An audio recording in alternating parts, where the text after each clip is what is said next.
नमस्कार, मैं हूँ रितेश। इस समय चुनावी महासमर चल रही है। उस महासमर में अन्य प्रदेश के बड़े बड़े नेता हो चाहे छोटे नेता हो, अन्य जिलों में जा करके नमस्कार, मैं रतन सेन सिंह हूँ, समाजवादी पार्टी से हूँ। आप बलिया में आए हैं, किस उद्देश्य से आप आए हैं? देखिए, मैं बलिया के बांसडीह विधानसभा क्षेत्र में समाजवादी पार्टी के प्रत्याशी जो नेता प्रतिपक्ष हैं श्री राम गोविंद चौधरी जी के लिए प्रचार करने के लिए यहाँ आया हूँ। मैं एक ऐसे नेता के लिए प्रचार करने आया हूँ जिन्होंने भारतीय राजनीति में, उत्तर प्रदेश की राजनीति में एक बहुत ऊंचाई प्राप्त किया है। चंद्रशेखर जी, जनेश्वर मिश्रा जी के बाद आज अगर बलिया का नाम लिया जाए तो श्री राम गोविंद चौधरी जी का नाम लिया जाएगा। मुझे इस बात पर बहुत संतोष है। दूसरे, उनका जो व्यक्तित्व है वो समाजवादी विचारधारा को बहुत मजबूती से आगे बढ़ाने वाला व्यक्तित्व है, ज़मीनी नेता हैं। मैं बांसडीह में घूम रहा हूँ तो मुझे यहाँ पर अभी मैं एक गाँव की तरफ जा रहा था तो एक बहुत सारी बिल्डिंगें बनी थी। हमारे साथ ये तिवारी जी थे तो मैंने पूछा ये बिल्डिंगें किसकी हैं, तो बताया गया कि ये पॉलिटेक्निक कॉलेज है जो राम गोविंद चौधरी साहब ने बनवाया है, ITI कॉलेज है जो राम गोविंद चौधरी साहब ने बनवाया है। मैं उधर जब बंधे की तरफ गया तो एक ब्रिज का निर्माण हो रहा है, तो हमने पूछा ये कब का है, तो बताया समाजवादी पार्टी की सरकार के दौरान 400 करोड़ के लगभग का प्रोजेक्ट राम गोविंद चौधरी जी ने बांसडीह को दिया है।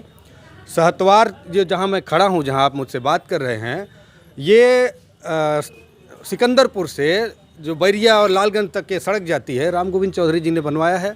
मुझे इस बात का बहुत गर्व और संतोष है कि मैं एक बहुत ही कर्मठ, ज़मीनी और समाजवादी विचारधारा के संवाहक नेता के लिए यहाँ खड़ा हूँ। और जनता, आम लोग जितने भी मुझे मिलते हैं, समाजवादी पार्टी चाहे हो चाहे न हो, लेकिन राम गोविंद चौधरी जी के साथ यहाँ का जन जन खड़ा है और वो जीत रहे हैं। आपसे एक चीज़ सवाल पूछूंगा कि एक चीज़ मुझे बताइए कि ये जो आपने जो गिनाया कि ये सरकार इतना ये चीज़ हो, तो मैं आपको बता दूं यहाँ के लोग कहते हैं, मैं भी कैंपेन करता हूँ कि लोग बता रहे हैं कि पूर्व में जो सपा की सरकार थी उस समय का ये सब सारी विकास लग रहा है, लेकिन ये जो बीजेपी की सरकार थी इसमें ये नेता प्रतिपक्ष के रूप में थे। ये माना जा रहा है कि मुख्यमंत्री, उप मुख्यमंत्री चाहे मुख्यमंत्री का एक दर्जा मानते हैं। तो इन 5 सालों में आपके नेता क्या कहे हैं? बस यही ये सवाल का जवाब भी आप ही ने दिया है हमको। आपने कहा कि जो काम आपने गिनाए हैं वो समाजवादी पार्टी की सरकार में हुए हैं, जिसके मुख्यमंत्री अखिलेश यादव थे। और आप ही ने कह दिया कि जब से भाजपा की सरकार आई है तब से बांसडीह में एक भी पैसे का बड़ा काम नहीं हो पाया। विधायक निधि के द्वारा जितना भी हो सकता है, आप सभी लोग जानते हैं कि सड़कों की लागत, अगर 1 किलोमीटर अच्छी सड़क बना दीजिए तो 50 लाख लग जाएगा। अधिकतम 4 किलोमीटर सड़क बनाते बनाते एक विधायक निधि समाप्त हो जाती है। तो विधायक निधि से जो काम हुआ होगा राम गोविंद चौधरी जी ने कराया होगा, लेकिन भाजपा की सरकार की जो जिम्मेदारी थी उस जिम्मेदारी को सरकार ने नहीं निभाया। इस प्रदेश की और बांसडीह की जनता के साथ धोखा करने का काम योगी जी और उनकी सरकार ने किया है।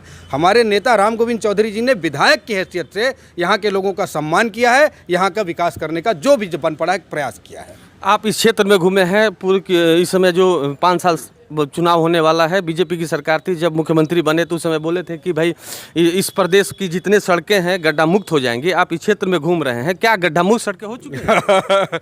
अब देखिए, ये सवाल ही अपने आप में बड़ा भयानक है। मेरी गाड़ी है, जो लड़का मेरा गाड़ी चला रहा है कह रहा है कि क्या बताएं भैया, जिस गांव में की तरफ जाइए घट लग रहा है। एक मेरे साथ शुक्ला जी आए हुए हैं, उनके कमर में दर्द हो गया है। मैं आपको ईमानदारी से बता रहा हूँ, वो मेरे साथ अभी नहीं है, वो बांसडीह में अब बिस्तर पे जा कर के सोए पड़े हैं चेयरमैन साहब के यहाँ।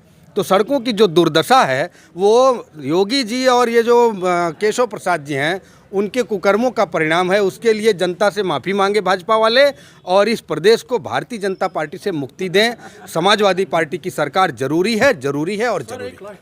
सर, जो आजकल पूरे देश और प्रदेश में हिजाब का मैटर गर्म चल रहा है, क्या समाजवादी सरकार आएगी तो क्या कॉलेज में हिजाब की अनुमति दी जाएगी? देखिए, ये सब जितने भी पहनावे का सवाल है, लोग अपना अपना पहने, अपना ओढ़ें, उनकी मर्जी। हम यहाँ देखिए पैंट शर्ट पहने, बहुत से नेता लोग कुर्ता पहनते हैं, मैं पैंट शर्ट पहना हूँ, मुझे कोई नहीं रोकता। ये टोपी लगाए हैं, इनको कोई नहीं रोकेगा। आपने देखिए खुद जीन्स पहना है, कोई नहीं रोके। अपना अपनी मर्जी, अपनी ज़िंदगी, ठीक है, ड्रेस कोड होगा। तो आखिरी सवाल हम आपसे जानने की कोशिश करूंगा। एक चीज़ बताइए कि 2012 का चुनाव हो, 2017 का चुनाव हो, इस समय 2022 का चुनाव हुआ, इन तीनों चुनाव में क्या लगता है आपको, कितना आपके लिए, आपकी पार्टी के लिए, चाहे आपके लिए कितना कठिन है, कितना सरल है, इसके बारे में बताइए।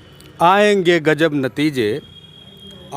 गजब नतीजे, अखबार देख लेना, इस बार साइकिल की रफ्तार देख लेना।